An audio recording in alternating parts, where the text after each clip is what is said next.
nous aurons une présentation de Louis Côté et Vincent Martin qui s'intitule La numératie chez les tout-petits, un regard didactique apporté. À vous. Merci beaucoup, David, et bonjour à tout le monde. Ça nous fait plaisir à Vincent et moi d'être avec vous cet après-midi pour vous partager des réflexions.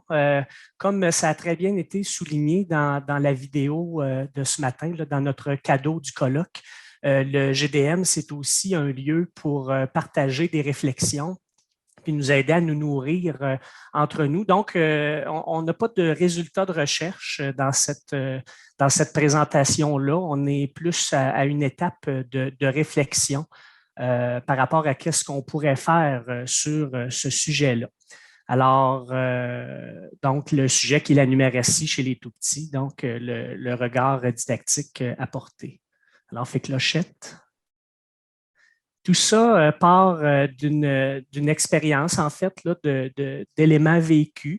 Il y a quelques années, j'ai une collègue didacticienne du français qui me contacte et qui me dit, écoute Louis, il y a le regroupement des centres de la petite enfance des cantons de l'Est qui sont à la recherche de personnes formatrices pour l'éveil aux mathématiques. Fait que ben là, moi je dis, écoute, ça m'intéresse, c'est-à-dire que l'apprentissage des mathématiques m'intéresse à tous les âges, mais là, je suis pas un expert, moi, des tout petits. Là, les 0-5 ans, je connais pas vraiment, peut-être un peu par le scolaire, là, avec la maternelle, mais je connais peu cette clientèle-là, cette tranche d'âge-là pour l'apprentissage des mathématiques. On a dit, je pense que ça serait intéressant quand même, tu devrais les contacter.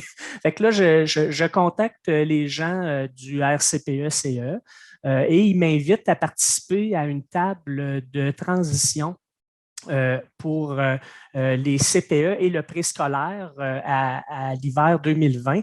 On était donc, c'était une table où est-ce que le milieu scolaire venait rencontrer les CPE pour discuter du fait que là, il allait avoir un certain nombre d'enfants qui allaient passer au préscolaire 4 ans avec la volonté ministérielle qui était de donner beaucoup plus d'espace au préscolaire. Et là, ben, j'étais là pour discuter un peu d'éléments d'éveil et puis explorer un peu avec eux le nouveau programme Accueillir la petite enfance que moi-même, j'apprenais à découvrir à ce moment-là. On m'a ensuite demandé, ma collègue didacticienne de français, si je pouvais intégrer un élément de numératie dans une autre formation sur l'utilisation de la littérature de jeunesse. Et les gens, les responsables du RCPE-CE, ils ont été vraiment intéressés. Je dirais qu'ils étaient à la recherche là, de personnes pour travailler ces éléments-là et ils m'ont donc invité à préparer une formation qui était prévue pour le printemps 2021, mais qui a été reportée à cause du contexte là, que vous connaissez. Et tout ça, quand on s'est lancé, comme j'ai le grand privilège de collaborer avec Vincent sur toutes sortes de petits projets, je l'ai mis au courant de ce projet-là et tout ça a amené un foisonnement de réflexion puis de discussion entre nous sur le sujet de l'éveil aux mathématiques chez les 0-5 ans. À travers les échanges que Louis et moi, on a vu plein de questions émerger, comme il le disait. Puis c'est vraiment dans cette forme-là, pour celles et ceux qui ont lu notre résumé de communication, qu'on a essayé de se présenter devant vous aujourd'hui.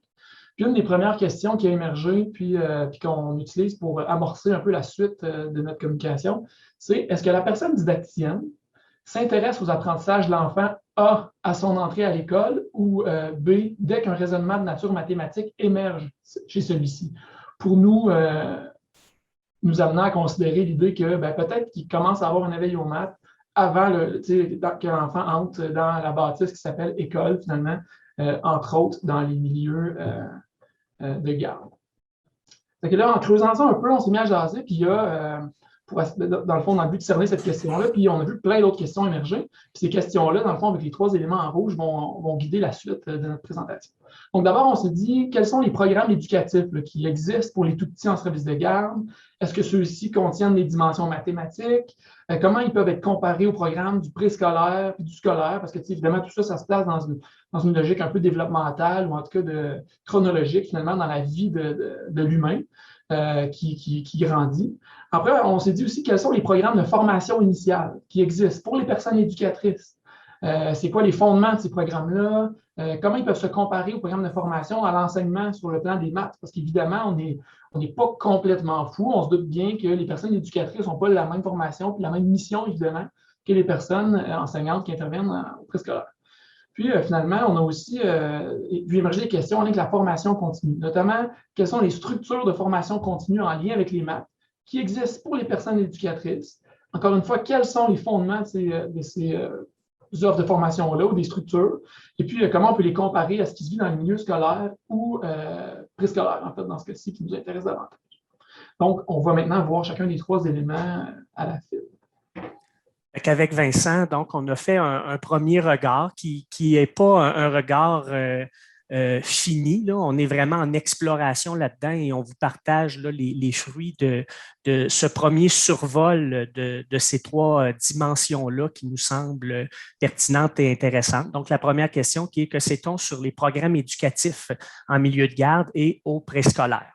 Alors, on est allé explorer le programme Accueillir la petite enfance, qui est un programme quand même assez volumineux, là, de 204 pages, là, qui contient plusieurs chapitres, sections et sous-sections dédiées principalement au développement de 5 domaines. Là. Fait que vous avez, on vous a montré l'image qu'on trouvait parlante, donc les domaines qui sont social, affectif, physique et moteur, langagier, et le domaine cognitif. Fait que nous, on a souligné ici l'élément du domaine cognitif parce que c'est à cet endroit-là qu'apparaît de manière plus explicite des éléments d'éveil aux mathématiques. On a un 3 pages qui est vraiment sous forme d'un texte suivi où on donne des pistes et des idées sur qu'est-ce qui devrait être exploré avec le jeune enfant en lien avec l'éveil aux mathématiques. Mais sans en avoir fait là, une lecture mur à mur et analytique, on a quand même observé qu'à certains autres endroits dans le programme, on va nommer des éléments, particulièrement dans le domaine cognitif, où est-ce que dans notre esprit, il y a des liens avec les mathématiques. Donc, on parle de raisonnement à un moment donné, on parle de résolution de problèmes à un autre endroit. Donc, il y a un élément, donc un 3 pages qui semble vraiment ciblé, mais avec plusieurs autres petits éléments qui semblent un peu saupoudrés et je dirais qui sont comme intégrés à différentes autres dimensions.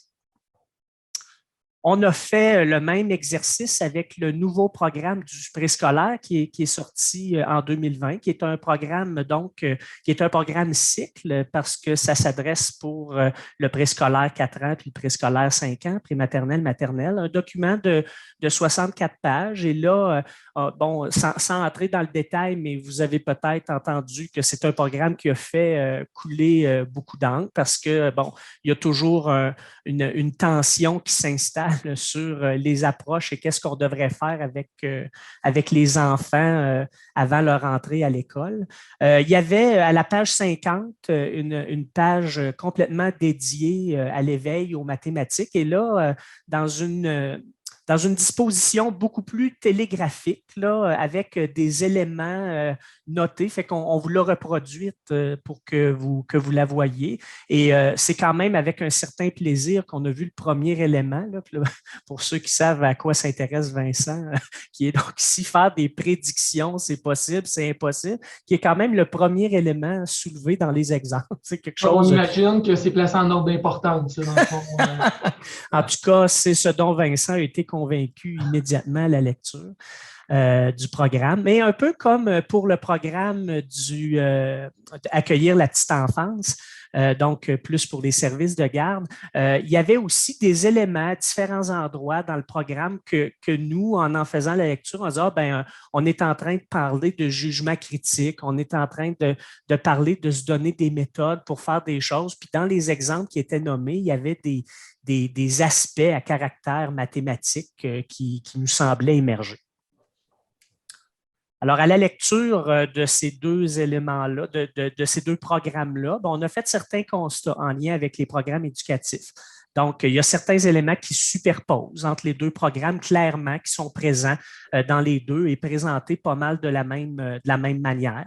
Il y a certains éléments qui semblent plus développés, plus explicités dans le programme du préscolaire que dans le programme Accueillir la petite enfance, alors qu'il ne faut pas oublier que ces éléments-là s'adressent parfois à des enfants du même groupe d'âge, les 4-5 ans. Fait que là, ça veut dire qu'il y a des enfants qui, techniquement, selon les programmes, ne seront pas exposés au même genre de choses s'ils sont en service de garde, au même genre d'éveil en mathématiques, s'ils sont en service de garde ou s'ils sont plutôt en prématernelle. Et il y a certains éléments des deux programmes qui semblent nécessiter une connaissance de base en didactique des mathématiques pour être en mesure de soutenir le développement des enfants dans l'éveil aux mathématiques. Donc, c'est quelque chose qui nous apparaissait important à cette lecture-là. Et on a ajouté 3 petits points parce qu'on pense qu'on va continuer à découvrir et à faire d'autres constats en continuant notre travail d'exploration de ces programmes-là. Donc, fort de ces constats liés au programme éducatif qui régissent l'activité dans le métier d'éducatrice ou d'éducateur, puis dans le métier d'enseignante ou d'enseignant au préscolaire, on s'est tourné vers la formation initiale que vont subir ou vivre, disons, les personnes dans le but de devenir éducatrice ou enseignante ou enseignant au préscolaire. Louis et moi, on intervient essentiellement à la formation, à l'enseignement, donc en contexte universitaire. Et comme les formations initiales qui guident à la petite enfance ne sont pas du tout dans notre giron, on est allé consulter un collègue qui s'appelle Félix Morin, qui est lui-même un enseignant du préscolaire primaire de formation, mais qui intervient maintenant comme professeur collégial au Cégep de Sherbrooke à la technique d'éducation à la petite enfance. Donc, on s'est entretenu avec lui dans le but de clarifier un peu les choses. Et puis, on a compris que finalement, pour intervenir dans l'éducation à la petite enfance, il y a différentes avenues là, qui s'offrent à une personne. Il y en avait une qu'on connaissait pour nous qui était évidente, qui était la technique d'éducation à la petite enfance, qui est dans le fond un DEC. Mais il existe aussi une attestation collégiale et un DEP dans l'éducation aux adultes. Puis on a aussi compris que finalement, on pouvait, avec ces formations-là, aller agir soit dans les CPE, soit dans les services de garde en milieu familial, ou même dans les services de garde en contexte scolaire, pour vraiment être dans l'occupationnel, dans l'animation d'élèves en marge de l'expérience scolaire dans la classe.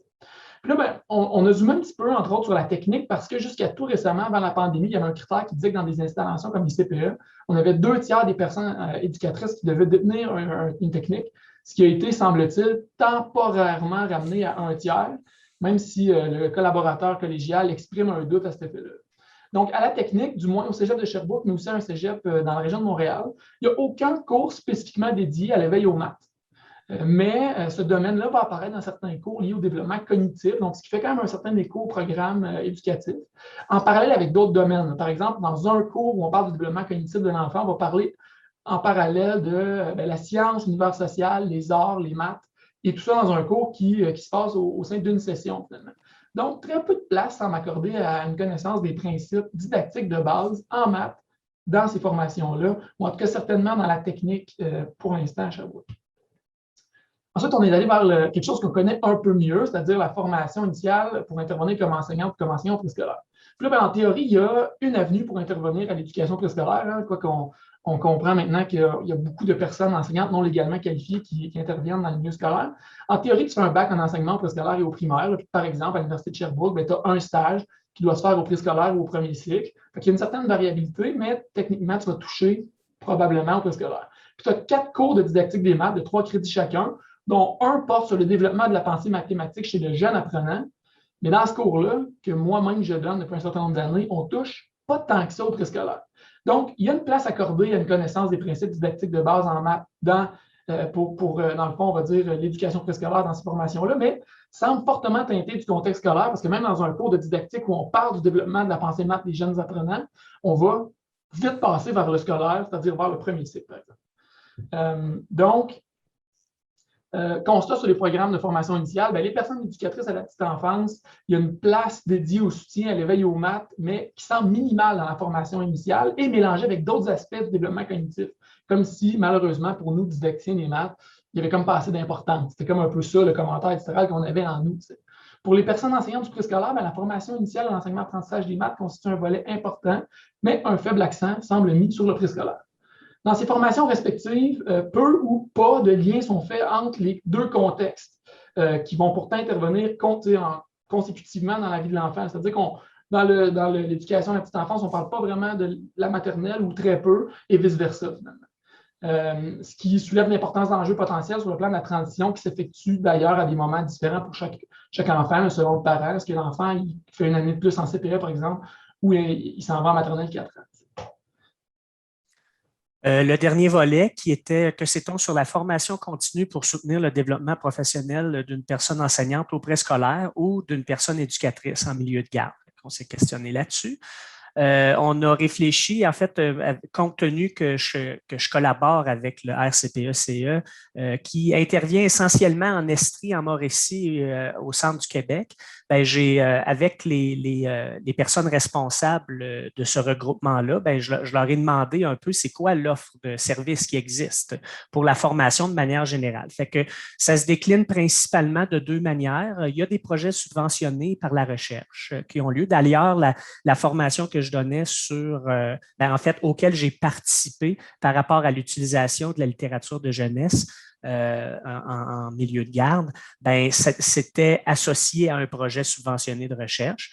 Et il y a aussi un répertoire de ressources professionnelles avec des formations vedettes, c'est-à-dire des formations qui sont prévues à l'horaire les soirs ou les fins de semaine où les gens peuvent s'inscrire selon leurs intérêts, où il y a parfois des achats qui sont faits par un milieu, donc un CPE ou un bureau coordonnateur pour les services de garde en milieux familiaux pourrait décider là, d'acheter une formation pour la donner.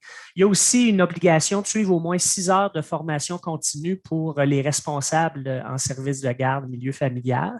Pour les CPE, ben, c'est un budget qui est réservé à la formation. Donc, c'était, notamment pour les personnes éducatrices. Là. Donc, mais c'était moins clair un peu s'il y avait un nombre minimum d'heures qui devait être suivi. Mais comme il y a un budget dédié, ben, on s'attend à ce que les personnes éducatrices vont pouvoir suivre la formation. Donc, il y a très peu de place qui semble accorder à une connaissance des principes didactiques de base en mathématiques dans ces formations. Et c'est ça qui était nommé, principalement faute de ressources, même si l'intérêt est accru depuis l'apparition du programme Accueillir la petite enfance. Et pour les modèles de formation continue dans l'éducation préscolaire, ben là, on s'est reporté un peu à nos expériences. 2 minutes, David, c'est ça que tu allais me dire? 3 minutes. 3 minutes, oh ben là. Alors, bon, on sait qu'il y a de la conseillance pédagogique. Souvent, ils sont généralistes, mais ça dépend aussi des centres de services scolaires. Là. Il y a différents modèles qui existent. Il y a la maîtrise qualifiante, la maîtrise professionnelle pour un enseignant du préscolaire qui voudrait approfondir ses connaissances et ses compétences là-dessus. Il y a aussi des opportunités de recherche collaborative. On peut faire partie, consulter des ressources spécialisées pour faire partie d'associations professionnelles. Mais on fait un peu le même constat par rapport aux principes didactiques de base en mathématiques, à savoir qu'il ne semble pas y avoir vraiment de ressources dédiées à ça, entre autres au regard des mandats des personnes conseillères pédagogiques qui n'ont pas juste les aspects mathématiques à traiter pour la très grande majorité dans leur accompagnement. Et il y a plusieurs modèles qui dépendent des intérêts des personnes enseignantes et des personnes didacticiennes, c'est-à-dire que c'est eux qu'il faut qu'ils décident qu'ils veulent avoir de la formation continue là-dessus. La diapo de constat va être un peu plus vite parce que, bon, il y a d'importantes demandes de formation continue qui émergent des différents milieux, les personnes éducatrices, les personnes enseignantes, il y a les responsables ou les gestionnaires aussi.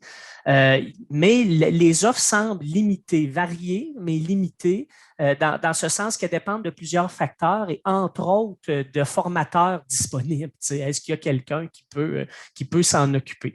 Puis pour nous, ça a été plus difficile pour Vincent et moi de faire des constats en lien avec la formation continue. Donc, ça justifie, je pense, de s'y intéresser encore plus, mais c'était plus difficile pour nous d'essayer de relier les différents éléments et ça nous amenait à la question, est-ce qu'il s'agit d'une conjecture favorable à l'émergence d'une didactique de l'éveil aux mathématiques, à la fois pour l'éducation à la petite enfance et pour l'éducation préscolaire? Avec toutes ces questions déjà dans votre tête, là, Louis et moi, on continue à réfléchir de notre bord, on s'est dit, il y en a d'autres questions, mais qui commencent à nous amener progressivement vers des idées de ce qu'on pourrait avoir envie de faire là, comme chercheur ou comme formateur dans les prochains mois, prochaines années. Donc, on aimerait mieux connaître la réalité des personnes éducatrices en milieu de garde et des personnes enseignantes au préscolaire dans une perspective de veille aux maths. On se demande quelles sont leurs postures, conscientes ou non, qui déterminent les choix de situation qui sont proposés aux enfants. Parce qu'on sait que les programmes éducatifs en parlent, mais on sait que dans la formation initiale, ça occupe une petite place. Est-ce que ces postures-là sont développementales ou plutôt préscolarisantes, dans le sens que, tu sais, vraiment axées sur ce que ça va prendre à l'école, tu sais? Comment se situent ces postures-là par rapport aux connaissances didactiques actuelles en lien avec le développement cognitif de l'enfant? On a parlé avec le collègue professeur collégial, puis on s'est rendu compte qu'il y avait beaucoup de grilles d'évaluation ou d'ouvrages sur lesquels repose la formation initiale qui sont surprenantes pour nous et peut-être pas tant développementales. Finalement, quels sont les axes de convergence ou de divergence entre les postures des personnes éducatrices et enseignantes? Parce qu'on se dit, c'est des personnes qui interviennent juxtaposées dans la vie de l'enfant, mais qui ne se connaissent pas tant que ça. David, tu me donnes ça encore une petite minute? Oui, il faut toujours l'apprendre. Alors, on arrive, puis Louis et moi, on a un moment, tu sais. On regarde les deux un peu dans le vide, puis on se dit, ça se peut-tu que tout ce temps-là, on ait écouté les épisodes 4 à 9 de la saga Star Wars, puis qu'il n'y a jamais personne qui nous a parlé des épisodes 1, 2 puis 3? Ou, en d'autres termes, est-ce que la personne didacticienne pourrait élargir son regard sur le développement de la pensée mathématique de l'enfant en investissant davantage l'éducation à la petite enfance comme lieu de recherche et de formation? Pas dans le but d'aider l'enfant à apprendre les maths le plus vite possible, mais bien dans le but de l'initier puis de réfléchir à ce qui se passe dans ce milieu-là, en intervenant notamment en formation initiale ou continue peut-être auprès des personnes éducatrices ou enseignantes à la petite enfance. Donc, on a ramené les questions, les 5 questions qu'on avait présentées on va dire en mortail, si on veut, mise en exergue.